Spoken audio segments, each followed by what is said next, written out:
Welcome back. Talking about the OKC Thunder, this rebuild's over. It might be the best rebuild in NBA history at this point. Like, it's that good.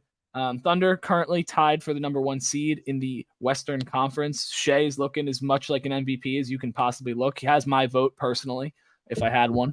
But yeah, just going to basically go through how they got to where they are and just basically talk about their success so far this season and moving forward, what this team kind of needs. And we'll see in the playoffs really what they need, but just what we think as of now. But I mean, this team, just base stats for the year, top 5 offense, defense as the second youngest team in basketball is unheard of to think about. Plus 7.9 in net rating, second, unbelievably high. Those are the broad numbers. Basically, how good are you on both sides of the floor and altogether in net rating? Just masterful. Like, the numbers tell you this team is ready for a championship. So last year when they go into the offs and the play-in, like I know they could have run into a Denver or they could have run into, like they lost to the T-Wolves, right? Mm-hmm. So you lose to a T-Wolves, could have lost to a Los Angeles. Like those are all big teams. The number one thing they needed to address was the center position. Chet has single-handedly taken care of that by himself. Unbelievable. We'll get into Chet. And you know, rookie, like this is his rookie season, you know what I'm saying? And I think that his impact, man, shows what they're in store for, not only for this playoffs coming up, but just moving Oh, you mean forward. Chettenham? You mean Chettenham? Chettenham? You talking about Chettenham? I also think, like, just Chet, as we'll talk Chet first, I guess. But Chet is, if Wemby was not, I know Thunder fans are going to be mad at this, but if Wemby was not in the same rookie of the year race and he was next year, Chet would be the landslide winner. I think he wins it rookie of the year in the last decade. Like, legitimately. Like, he's been that good. Just some wild stats I found. Chet is holding people at 53% shooting at the rim. So, like, you may think, like, as like a random number, like that's not that good. It's insane. That's the same within 1% as Anthony Davis, Wemby, Evan Mobley, Brook Lopez, and Rudy Gobert. Those are probably the 6, and then Walker Kessler is like under 50%, which is respect to Walker Kessler. But like, that is unbelievably good defense at the rim, especially for being as skinny as he is. I mean, he's tall and lank, but just 53% is amazing at the rim. Like, that's just one stat I saw the other day. I was like, holy shit. I just want to talk about that stat for hours. Yeah, I mean, he's a force to be reckoned with down there. He has a frame that allocates a lot of muscle too, even though he doesn't have it. He's got wide shoulders and like a broad base. I think he could put on a lot of weight. Some guys don't have the frame that can even put on muscle. I think he can. So 100%. And me personally, he's my pick for rookie of the year. What? But, yeah, I mean, so just for my bank account purposes, and I said because of his contribution to their winning. You know what I'm saying? Like, Wemby drafted number 1 overall, all that shit. But San Antonio, you could say, you know, is purposefully losing all of these games. But, you know, it takes an anchor, especially if you're playing the 5, for you to be able to allow your team to win games due to your productivity, not only on offense, but on defense. But speaking of, we ain't even really seen how much of a dog he is on offense. And I think that a lot of folks don't really, you know, grasp that yet. But y'all finna be in store. Like, my thing is, we've seen Chet's averaging a little over 17 points per game at the moment, which is like really, really good for a rookie just in general.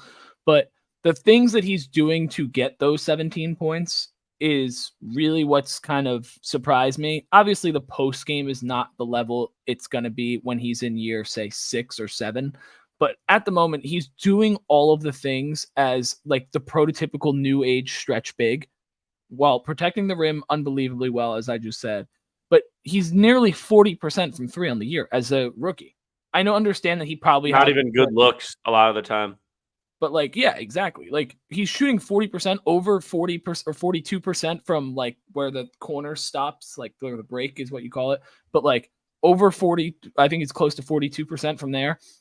Like, those shots just don't come naturally to rookies. Like think about all the guards, like a guy that's just had a recent development, and even on his team, Lou Dort, shooting the shit out of the ball this year. Couldn't hit a fucking barn 2 years ago, and he's been in the league for a couple seasons now. But like the 40% to start your career is unheard of, especially as a big. And shout out Chet for being able to face somebody up too. Even though his post game's not great, he can't back you down, but he could face dudes up. I've seen him face up big boys. I hope he gets to the point where he can be like AD, or Embiid, where he can catch it at like the short corner or the elbow and just face up and shoot right over, like a Porzingis does now. I'm sure like, he that's will. The kind of stuff. I hope he definitely will. Like this team, man, just has a lot.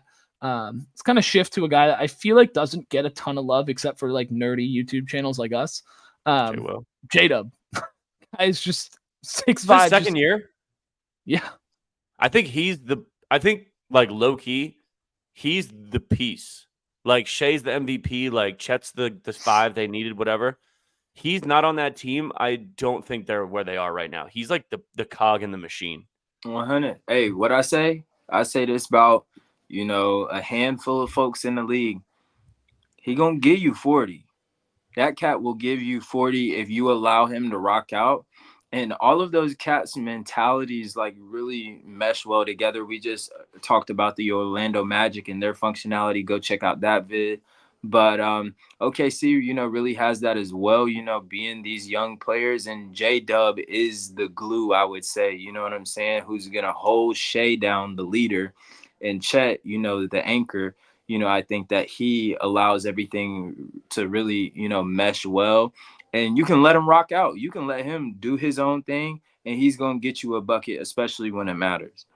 Yeah, the first, if you just looked at his numbers from each month of the season so far, every single month his points per game has gone up. So, I mean, it's the same thing as his rookie season too.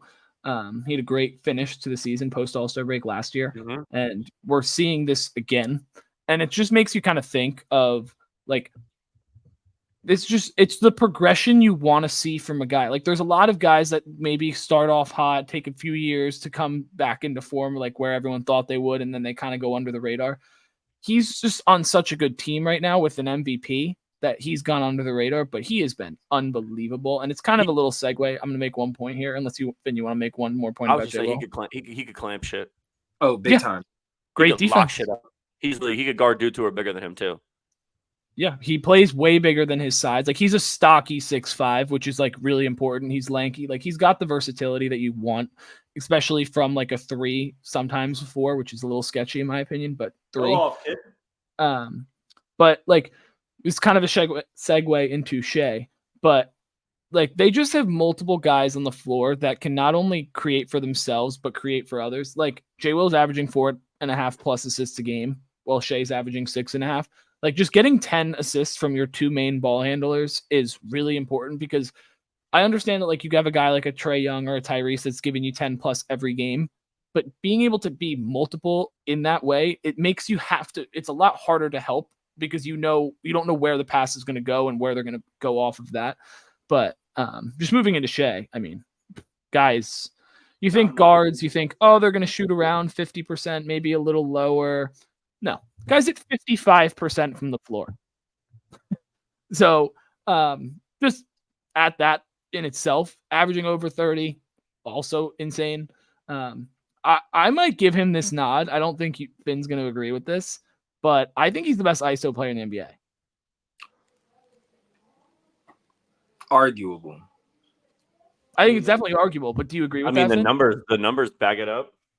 He's shooting the mid-range like Kevin fucking Durant. He can stretch the floor and shoot the 3. He's become one of the better rim finishers in the league. He just ripped KD's record, didn't he? Yeah. I think so. Most 30-point games in a row 2 nights ago. He just took the record from KD.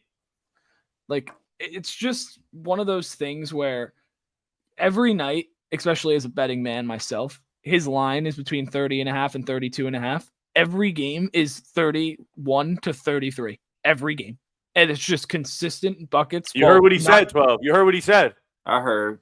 My whole life consistent. My whole life. That clip is so funny to me. I love that clip.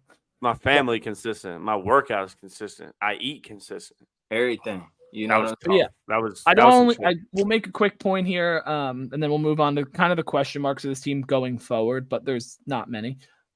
Just I mentioned it earlier, but Lou Dort being able to stretch the floor now while Big also time. providing A+ defense is I was huge gonna for say he them. could lock shit up too. Isaiah Joe has been another guy that's came in. We talked about him in our most underrated role players video. Like, just a guy that's going to come in and shoot 40% while be like at a decent volume is just so important to have on an NBA team. And like, they've really molded this team into being like a quote unquote modern NBA team. I still think there's a couple concerns going forward, but we'll get into those quickly. My main concern is Josh Giddey. I just don't like the fit with this team at the moment. He's kind of ruining their spacing. They're sagging off of Giddey a lot. I saw which we didn't. Crazy clip of that.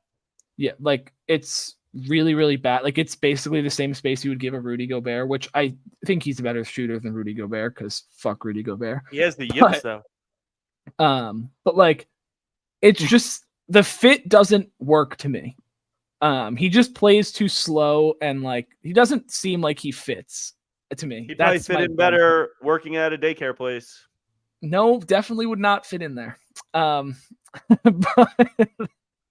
But yeah, what are your guys' biggest question marks moving forward? I think the playoffs are going to tell a lot. Don't they have hella picks, hella first round picks? Yeah, 37 in the next 10 years. 37 draft picks. Which they could not only could they flip just a quarter of those picks for somebody right now. A quarter, they could flip an eighth. But I'm saying but then and still have unbelievable capital and own the draft for the next 10 years with a superstar and not even dent your inventory. No, I actually think the NBA and like us as fans who are not Thunder fans are actually fucked. Like if this team stays together, like the core, dude, they're going to be the top 5 in the West in the next 10 years. And honestly, I'd like to make this point too. I think the Thunder have having KD, Westbrook, and Durant and Ibaka, that squad, losing and breaking them up. That was the precursor to this squad, and it taught them to stick it out, even if they lose. Like that is this. It's the same ownership. It's the dude who's dating the Barstool girl's dad. I know their GM Sam Presti. But regardless, it's still the same internals. So they've been down this road before. You're not going to make the same mistake twice. The core's staying together. Unless they all need $50 million. Look. Coach of the year? Maybe. Players of the year. Maybe. Players of the year? Head coach of the year? They might fucking kick ass at the awards, but that's the question is experience, by the way. Yeah. They got to do it a couple times before they get over that jump, but I think they're closer than a lot of the younger teams in the NBA. Like I think they'll win a championship earlier than like the Cavs or the Timberwolves. The Cavs are not winning a championship ever with the way they're currently built. That's a conversation for another day. All right. But like, comment, subscribe. Peace.